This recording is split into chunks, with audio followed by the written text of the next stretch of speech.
এবার নজর রাখবো সিধাই থানার হেজামারা এলাকার দিকে। আবারও রাস্তা অবরোধ। তীব্রামথা ছাত্র সংগঠনের সকাল থেকে তারা বিক্ষোভে সামিল হয়েছে এবং সেই সঙ্গে তারা পিকেটিং করেছে।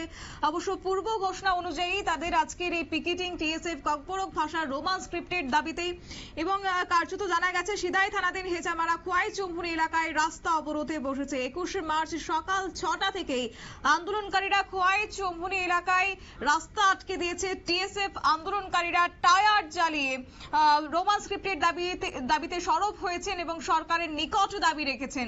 যদিও এই অবরোধকে কেন্দ্র করে একটা বিক্ষুব্ধ পরিস্থিতির সৃষ্টি হয়েছে এবং এই বিক্ষোভের জেরে কার্যত সাধারণ যাত্রী থেকে শুরু করে যারা গাড়ি চালকরা রয়েছেন তারা প্রত্যেকেই কিন্তু সমস্যার সম্মুখীন হয়েছেন। গোটা বিষয়কে কেন্দ্র করে বক্তব্য কি রয়েছে শুনুন।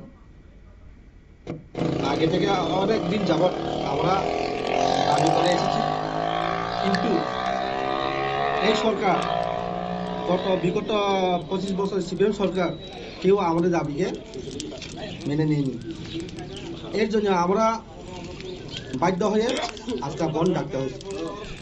কারণ গত 17 তারিখ সিবিএসই পরীক্ষা মাধ্যমিকে আমাদের যে জনজাতি ত্রিপুরা আসা পরীক্ষার্থী তারা পরীক্ষা দেওয়ার সময় রোমান স্ক্রিপ্টে লেখা কোয়েশ্চেন পেপার রোমান স্ক্রিপ্ট হওয়া না, শুধু বাংলা হরফে হয়েছে।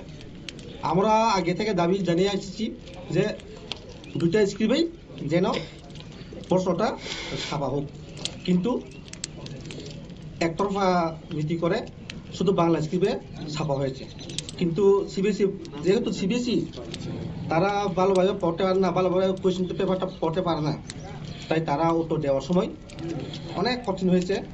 অনেকে লিখতেই পারে না, অনেকে কই আমরা হয়তো ফেলও করতে পারে এ কথা কইয়া অনেকে মনে অনেক পেন হয়েছে, মনেটা অনেক দুঃখ হয়েছে। কিন্তু এই দুঃখ দেখে আমরা ভেবেছিলাম যে হোক আমরা এটা সলিউশন চাই। এই জন্য আজকে